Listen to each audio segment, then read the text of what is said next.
Grand Rising family. It's Shay Seeking from American Aborigines Unchained here on YouTube and Facebook. And somebody was posting something about Deuteronomy 28.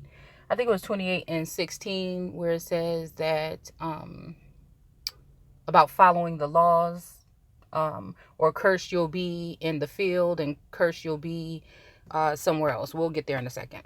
So I want to show you how this all is pertaining to a God-governing system, a caste system that we're all included in. No, we're not. That foreigners or immigrants or people that came here and were given privileges above the people of the land, which would be the prisoners of war, which were already originally here in darker hue or darker pigmented American Aborigine Indians, and other mixtures of those groups or offspring of those groups, including indigenous peoples. So now that we know that the slave trade was bogus and they lied about all of us coming over here, it would be important to look at this in that light. Okay, because again, the biblical text is just a historical book. It's a historical document using different allegories, and what was I going to say? Allegories, using our the education system in order to water down our view on certain terms that have been used. Parables and all other things are in this book that you have to decode in order to get a better understanding of what it's talking about. So we're just going to skim through Deuteronomy 28 really quick, until we get to 16, and then I'm going to show you something. This has nothing to do with a God in the sky. You guys have been deceived. Okay, in my opinion, this is just my theoretic view, and this is just my speculation. Okay, again, which is my truth. Okay, so again, we have to learn how to bring this thing back down to reality. Okay, so now it says here, if you obey the Lord your God, okay, their God. So we would not have to even make sure to say your God if there was only one God. This is letting you know that there is other gods. But to these particular people that's being spoken to at this time for this whatever reason, this is something that they need to obey from their God. Okay? And carefully follow all his commandments. So not whatever other God. This is a separation. It's telling you that this is a separation of a certain God. Okay? You need to follow the rules of your God. Okay? Will set you high above all the nations. And I'm going to see how the wordplay goes on here with these different verses. The nations on earth. Okay. All the nations of the world set above all the nations of the earth. So this is telling them that they're going to be set above all the nations of the earth. Those are the earthlings or earth, people of the earth, the natural nature, the prisoners of war, the so-called black people that they erased from history in school and your education indoctrination stations, which education just means to lead out what is organically there and place something else there. This is why they call your president the head of state. And it's also the head of your estate, because the thinking and the way we act has been given to you also by mind control, manipulation, indoctrination, and other things through school and church in order to get you to conform to the way that they want you to operate in this world, his world. Okay? So this talking about them being set above the nations of the earth. And once you know that, you can look in your concordance and see that the earth is talking about earliest people or indigenous people or people of a land, then we can go ahead and say that this is possible. Okay. So, and I'm going to show you something in a second. Okay. So it says all these blessings will come on you and accompany you if you obey the Lord your God. You will be blessed in the city and blessed in the country. Now, blessed means that you get some kind of something from God, like a privilege, or you're getting some kind of something from him, this system. And it can also mean smeared with blood. Okay. So let's keep going. The fruit of your womb will be blessed. And the crops, listen, the crops of your land and the younger of your livestock, the calves of your herds and the lamb of your flocks. These are not talking about animals that you think a lamb is. This is talking about specific people, groups that they're using imagery to give you a false notion or a false perception as to what we're talking about. You're not knowing that these symbols also represent tribes, nations, groups, coat of arms, and different things that go with family lines in the family coat of arm. These things represent these things as well. Okay.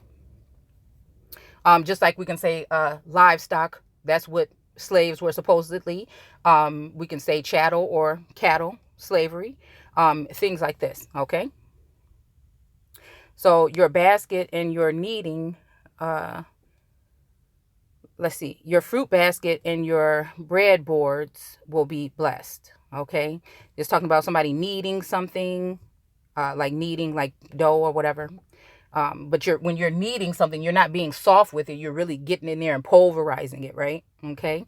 You will be blessed when you come in and blessed when you go out. Okay. Let's see.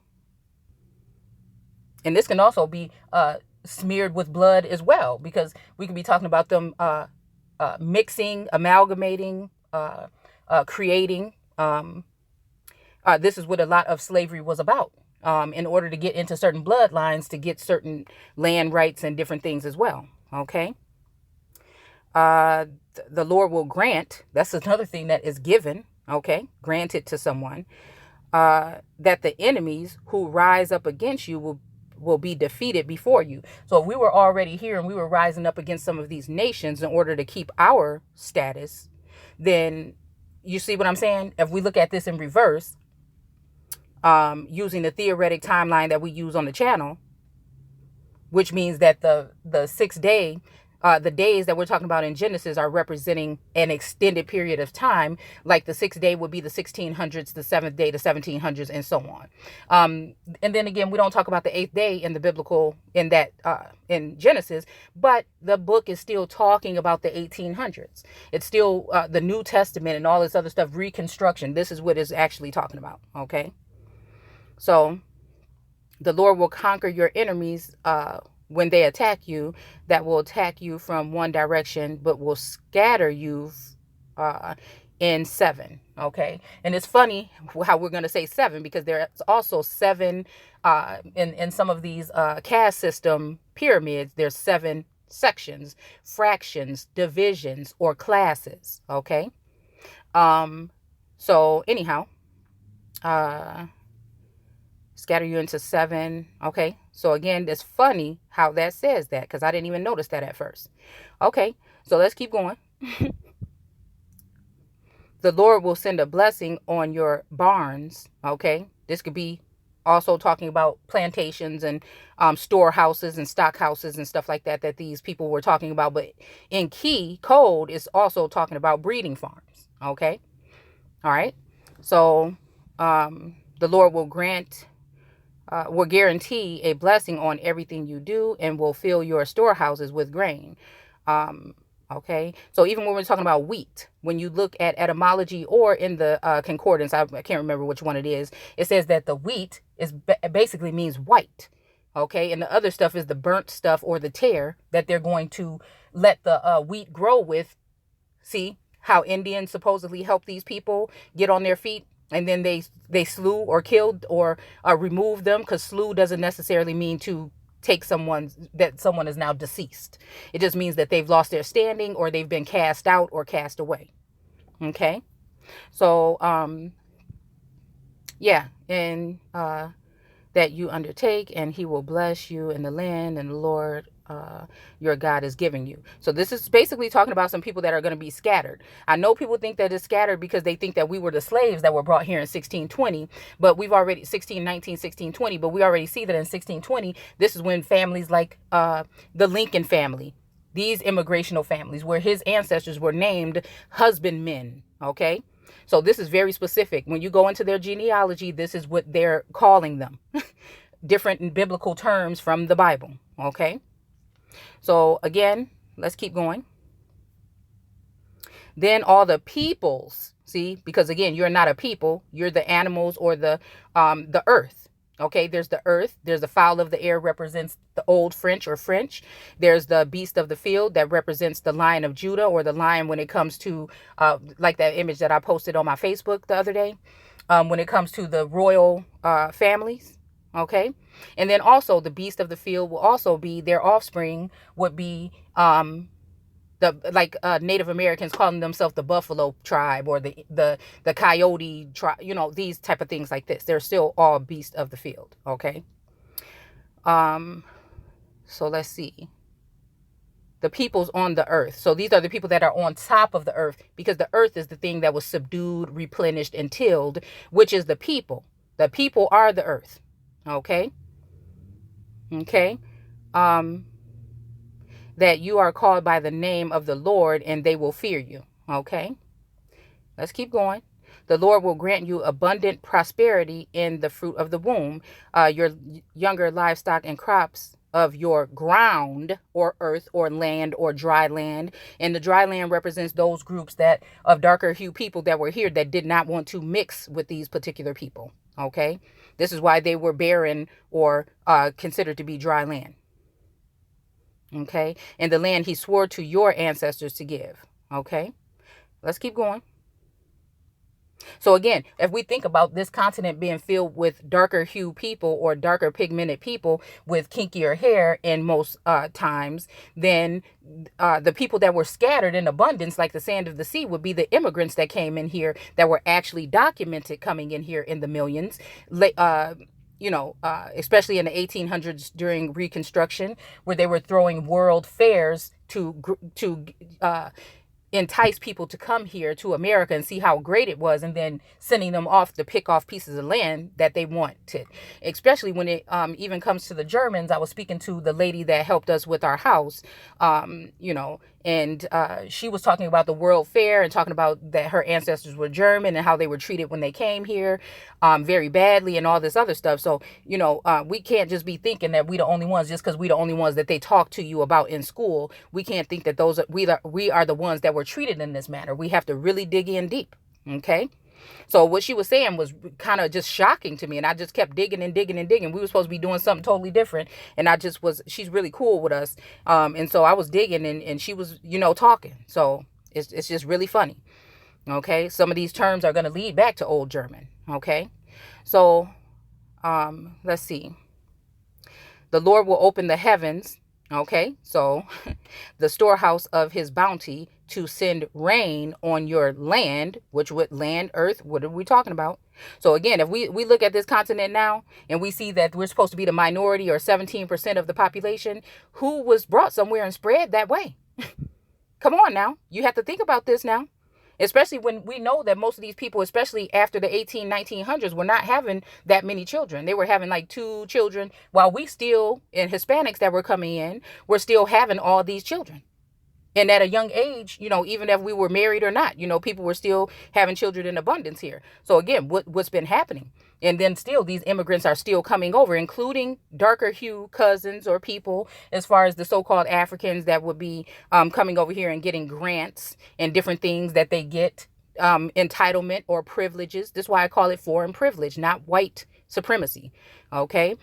Because even they can come over here and get a better start, and then look down on you as if you have the same things granted to you as they do, just because of skin color. It's not about skin color. It's about who are the original owners of this land, and how they have to keep this big secret away from us, because we are the true people, and there is a way for us to take our rights back, and to take our heraldry, and our heritage back. Okay.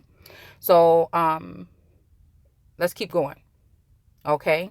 To send rain on your land in season, and to bless all, the work of your hands. You will lend to many nations, but will borrow from none. So they're lending. Also think about sharecropping, when they were lending out money to you or your ancestors, which was probably on their own land. in order to keep you indebted to them and doing the work for them while they took in reap most of the benefits and continue to tax you with different types of burdens or different types of things that you would have to pay for, like using the materials that you need to do the jobs that you needed to do on these lands, on the actual soil. Okay, so let's see. And so then that's them lending out to you so that you can be indebted, and then them actually being prosperous. Okay, all right. So I don't want to make this too long, so I'm just trying to go through pretty quickly. So that's opening up the heavens, bringing them to a higher status where they would be able to have more of these privileges. Because remember, I told you guys when it came to the Egyptian caste system, everybody was included in the same pyramid. But it just so happens when things were changed, the bottom half, the undesirable, untouchable, Dalit people, which would be usually the brown skinned people that were originally in the land that have been overtaken by these foreigners. There's enmity between that seed, okay, the American seed from the soil, the actual originals, and the seed of the foreigners that brought them in to at first mingle with you. And then once they got strong enough, they took you out. And we can look at that when we're talking about Lincoln freeing the slaves. And it would seem to be that those are the people that got some type of other rights, not you. Okay. So let's keep going. I give you this day. Okay. Pay attention to the commandments I give you this day. Wait, no, let's start all over. The Lord will make you the head. See, the head of state. And whose head is on your dollars? Whose head is on your money? See, it's these so-called founding fathers, the establishment that have created the firmament, okay, that cast you out of it, making you a aboriginal, which means cast away. And government also means control of the mind or mind control. Okay. So it's saying that he will make them the head, not the tail. If you pay attention to the commandment, the Lord your God that I give you this day and carefully follow them, you will always be at the top. See, never at the bottom. You understand what I'm saying? This is talking about of society. This is talking about of society. Do not turn aside from any of the commands I give you today to the right or to the left. What does that mean? To the left wing, the right wing, the red, the blue, the oxen or the ass, the elephant or the donkey. You see what I'm saying? You know, is this making these people sovereign or self-governing creatures? Those that have life or have been given the breath? You see? Okay. So it says, I give you today the right, do not turn, whatever, to the left or to the right, to the left. Following other gods and serving them. So don't do that and serve them. You see what I'm saying?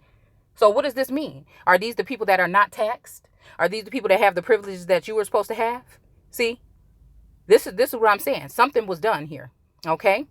And then this is 28:15. However, if you don't obey the Lord your God and do not carefully follow all his commands and decrees. And again, how will we know that we are the ones that, as far as we've been told, as soon as we got off the ships, we were in under the command of somebody else just to be slaves. We didn't have to do anything but so-called work the field from can't see morning to can't see night or whatever the hell it is. So, you know what I'm saying? You didn't even have from the time they telling you when you got off the damn boat. Okay. You didn't have no right. You didn't have the right to be anything. So who are we talking about then? See, that wouldn't make any sense. That wouldn't make any sense. Okay. Okay. Because there's another government or God sent these immigrants here. So they would follow the rules of their God. Probably not the ones they would be free from the tyranny from the United States or America. This is just something that I just threw out right now randomly that, again, I would have to look into. Okay. Okay. And do not carefully follow all his commands and decrees I am giving you today. All these curses will come on you and overtake you. So again, what did we do? We was in control all day long, 24 hours a day by somebody else. So how could we go against some kind of laws? Again, I know that people are thinking that we're talking about a different time frame or a different time. But this is not, like I said, we're talking about centuries here. We're talking about the 1500s, 1600s, 1700s, 1800s. That's when everything changed for us. Okay. So it says, cursed shall they be in the city, and cursed shall thou be in the country. Okay, so there we go. So hopefully I'm going to be able to add to this. But I have to go right now. So yeah, just keep that in mind, and then we're going to go into the facts, and it'll be a little bit quicker when we get into that. Thanks a lot for watching, and take care. Don't forget to subscribe to the channel, American Aborigines Unchained, on YouTube, or join us in the Facebook group, American Aborigines Unchained. Take care.